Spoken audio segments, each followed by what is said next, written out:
Beau Pribula might be back on Saturday for Missouri, but should he actually start?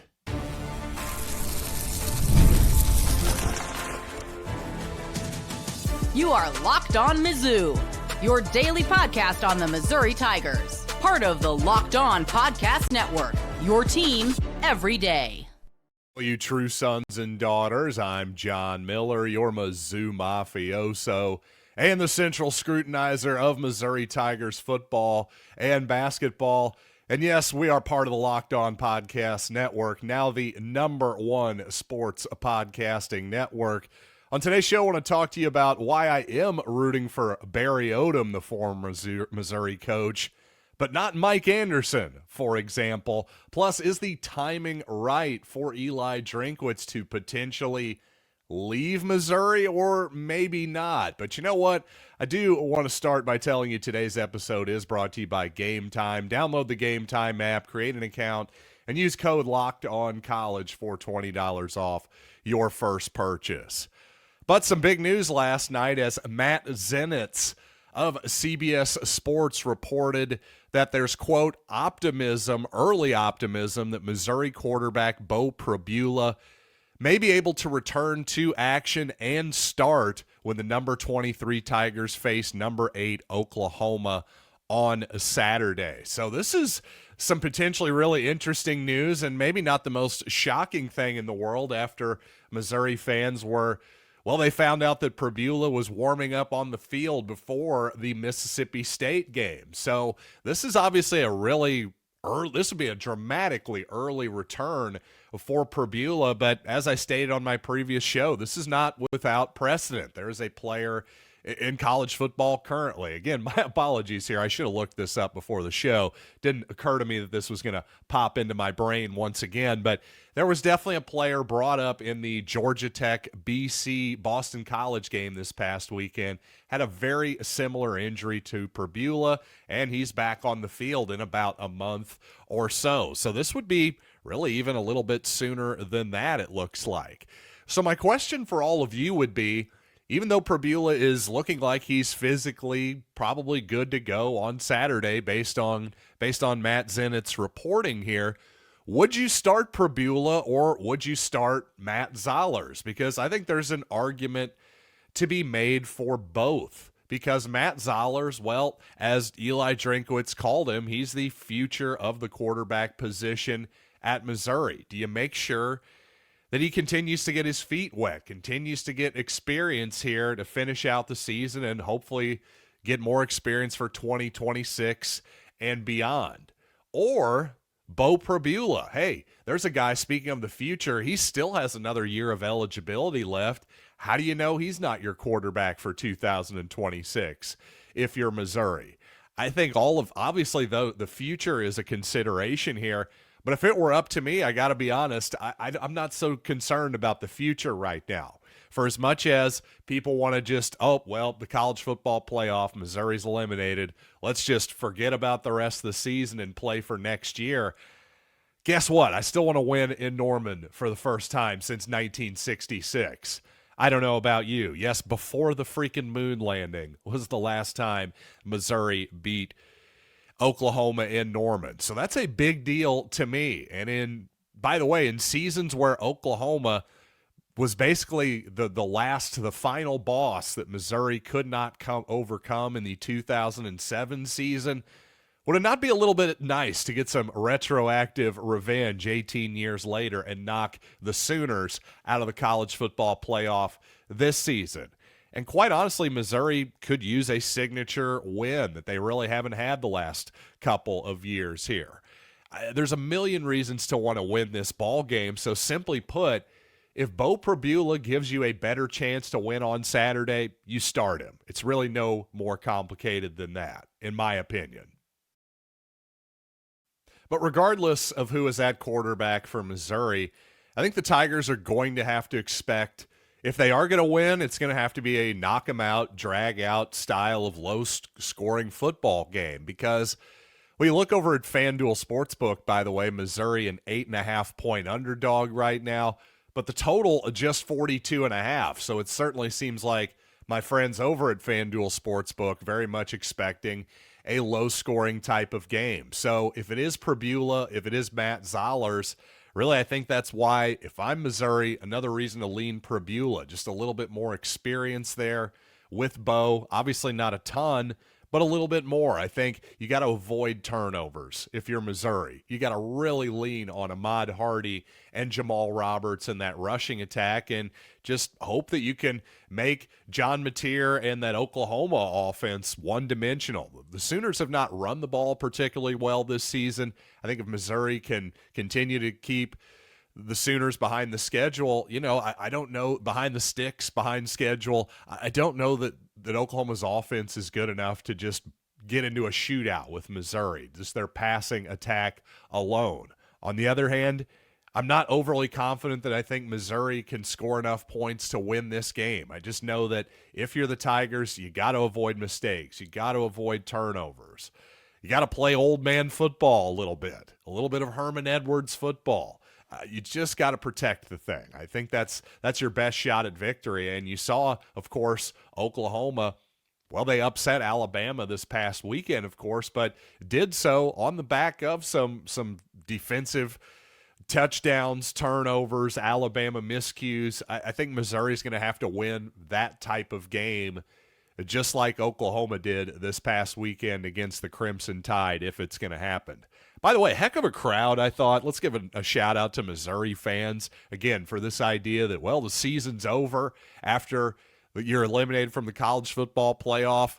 Hey, listen, I know the great weather certainly helped, but the people who were there in the stands for that football game were in no way checked out. The people around me all wanted to win, and it was 95% full as far as I can tell. And I'll just say this, I sure as heck enjoyed being out there at Faurot Field with all you sickos on Saturday night. So another great season at Faurot Field, a disappointing season. Missouri so close to beating Alabama, so close to beating Vanderbilt. Obviously, the Texas A&M game got away from us, but I hope Eli Drinkwitz realizes just how close this program is and continues to stick around. I'll say this, there is another Eli Drinkwitz variable that I haven't really brought up, and that's that I'll just speak for myself here. I have absolutely no idea what college football is going to look like 5 years from now. Think about what this sport looked like 5 years ago and now what it looks like today. And of course, no one really knows what the future holds here. But the question is, what does Eli Drinkwitz think this sport is going to look like? Is it going to be more advantageous for Missouri? Is it going to be a more level playing field for teams like Missouri, specifically Missouri, obviously, in this case? Or is it going to be the opposite? Is it going to go back more toward the teams with the historic advantages in college football? I really can't say. My opinion doesn't matter much, but Eli Drinkwitz, his opinion obviously does. And when it comes to his future, well, timing is often everything in life. And I wonder, is the timing, is Drinkwitz thinking, hey, is this the right time for me? Is timing actually going to work in Missouri's favor here, potentially? Just so many interesting ways to attack this. And I have to admit, I'm starting to get worried. So let's talk more about Drinkwitz and who I believe is the biggest threat to Missouri's current head coach. Let's talk about all of that here coming up on the program. First, though, it is FanDuel, where, of course, the NBA is back in. Of course, FanDuel's the best place to get in on the action as the official sports betting partner of the NBA. And even if you miss the opening tip, and that's the thing, if you're at work all day, well, it's tough to do homework on the NBA. But you turn on a game, you might get a gut feeling, see how something's playing out. Well, that's where you can take advantage with live betting, of course, and do multiple things. Put them into a same-game parlay for an even bigger chance at victory. So right now, FanDuel is, by the way, giving new customers $300 in bonus bets when your first $5 bet wins. So head to FanDuel.com to sign up and play your game with FanDuel, the official sports betting partner of the NBA. Now, call me a hypocrite if you must. I'm ready for it. I can take the arrows. But I'm rooting for Barry Odom to do well at Purdue, and I rooted for him to do well at UNLV last season. But the thing is, I don't feel the same way about former Missouri basketball coach Mike Anderson. And what's the difference there? Well, it's quite simple. Who broke up with whom? See, we broke up with Barry Odom, and Mike Anderson broke up with us. Is that petty? Well, perhaps. But this is the zero-sum game of sports. And speaking of Barry Odom, actually the reason I bring up Coach Odom here is because of timing. And I really think that had Barry hung around for maybe one more season at UNLV and he were in the current hiring cycle, I actually think he probably ends up with a better job than Purdue. Now, I think Odom has actually done a decent job at Purdue this season, but that's a really tough place to win, quite honestly. However, when it comes to timing, you know what? If you're Eli Drinkwitz, I wonder if he's wondering if the timing is right for him at this very moment, right before the SEC 9-game schedule begins. Because here's the thing, if you're Drinkwitz or obviously any candidate who's at the top of anybody's wish list at the moment, the more you hang around, well, the more you run the risk of becoming a less attractive candidate. Fairly or unfairly, that could be what Drinkwitz is thinking, the perception that could be coming his way when a more difficult schedule is coming. For all the talk of Missouri's schedule, well, I don't think it's even remotely controversial when you look at Missouri's, especially their 27, 28, and 29 schedules in the SEC. I mean, it's kind of night and day in terms of difficulty to the last couple of seasons. So perception is reality, whether it is fair or not. So I think if you're Drinkwitz and you're thinking, hey, am I going to stay my entire career at Missouri? Hey, if so, great. But if he does in the back of his mind, then maybe someday I would like to go somewhere else. Maybe this is the moment. Again, timing is absolutely everything in life. And if you hang around, you do run the risk of, hey, maybe I actually have hit my peak here. A guy who's as confident as Drinkwitz, though, on the other hand, is probably not thinking that way. At 42 years old, I don't think he's thinking, well, I've peaked. I can't go anywhere up from here. In retrospect, that could be the case. I don't think most people, again, are as competitive and successful as he does, think that way. I also think that people like Eli Drinkwitz, I think they want to be desired and wanted, speaking of relationships and those analogies that I'm making here. I just have a feeling, again, I'm being armchair psychologist here a little bit. I think Drinkwitz wants to be wanted. I don't think he wants to be the Lane Kiffin consolation prize, which is clearly what would happen if he went to Florida, for example, right now. I mean, Florida has pushed all of its chips into the middle of the poker table on Lane Kiffin. Of that, there is no doubt. So I just don't think that is going to be where Drinkwitz is going to go. I also think, frankly, the LSU situation, when it initially came available, was much more worrisome to me. However, these last few weeks and, well, their inability to honor buyouts and contracts, I don't know, is that somewhere that Jimmy Sexton and Eli Drinkwitz are going to turn this point? But then you have the Penn State Nittany Lions. And from the beginning, really, this was the place I was most worried about when I started to consider the idea that Drinkwitz may head on out of here. And here's the thing. While Drinkwitz may not be, and in fact, almost certainly is not, the number one first person that the Penn State AD thought of when they fired James Franklin, well, the reality is Kirk Cignetti, Mike Elko, and Matt Rule, the three guys who were presumed to be up at the top of the list there for Penn State, whether that's true or not, since those guys have signed extensions, taken themselves out of consideration even before the season was over, well, Drinkwitz can tell himself, and just as importantly, he can sell the outside world that he was always the guy at Penn State. And by the way, so can the Penn State athletic department, by the way. They can come out and say, hey, yep, Eli, he was always our guy, everybody. Everything is copacetic, no worries here. Nope, no consolation prize. This is your gold medal winner. Not only do I think that matters to some extent in terms of perception, at least initially, I think it matters to Eli Drinkwitz, somebody who definitely has an ego. I just don't think he wants to be seen as Lane Kiffin's consolation prize. I think those guys actually get along well. They like to take, good-natured shots at each other in social media and all that good stuff. But just like I want to always beat my best friend at golf and ping pong and basketball and whatever else, I think Eli Drinkwitz wants to beat Lane Kiffin too. I don't think he wants to be considered the silver medalist in the Lane Kiffin marathon. I just don't think that makes a whole lot of sense to me. However, when it comes to Penn State, I have to say, just looking at it from the outside, that one makes a lot of sense, especially when you consider the ease of scheduling, the ease of the path and getting into the college football playoff. It's hard to make the argument that Missouri has an easier path than Penn State, especially when you consider it's not just the top-to-bottom difficulty, in my opinion, of the SEC versus the Big Ten, but importantly, when you're at Penn State, well, now you've taken out one of the big blue blood, historically major programs that you would have to compete with. It's like, hey, well, if it's just the idea is, hey, if I'm going to be the head coach of Alabama, well, that's one major program I have to compete with, Alabama, right? Same very simple logic holds there with Penn State. I just think that's another factor in just, it's an easier path.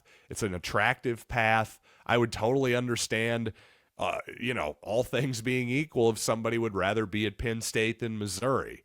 I just keep holding out the idea that, hey, this is still a big risk, though.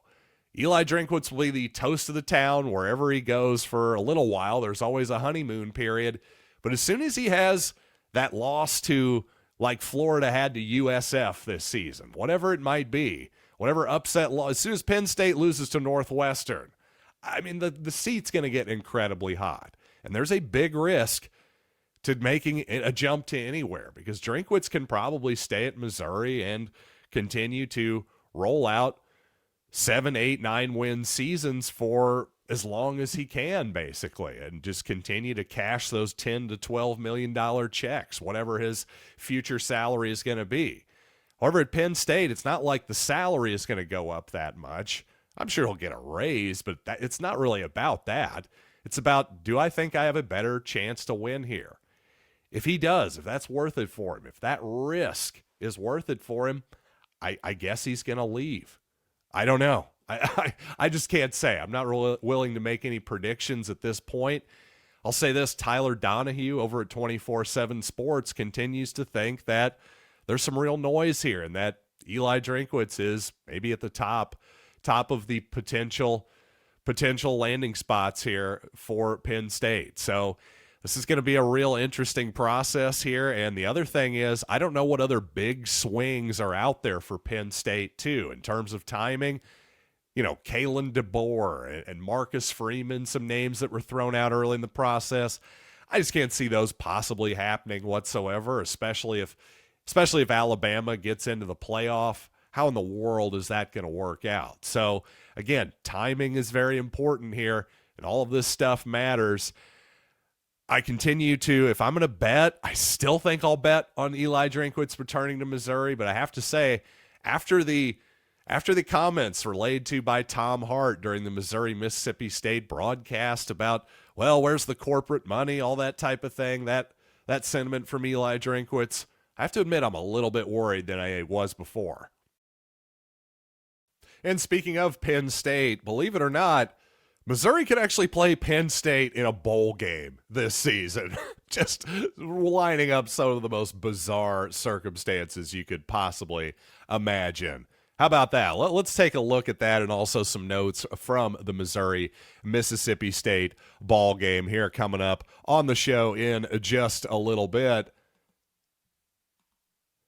But first, we got to talk about game time because you know what, folks? We love college football, but getting tickets, the endless queues, the hidden fees, prices jumping at checkout, who needs it? Well, that's why I use Game Time, the app that is the exact opposite of all of this. You know exactly what you're paying right up front, and heck, even if you want to gamble a little bit, or not gamble, but just, I don't know, try to get even cheaper tickets than you could have thought looking at your phone. Well, that's why I love zone deals. You get to pick the section, and Game Time picks the seats, and you save big. Then you find out, well, did I get the aisle? Did I get the middle? Well, you're saving big, so you can't complain. Am I right? So take the guesswork out of buying college football tickets with Game Time. Download the Game Time app, create an account, and use code LOCKEDONCollege for $20 off your first purchase.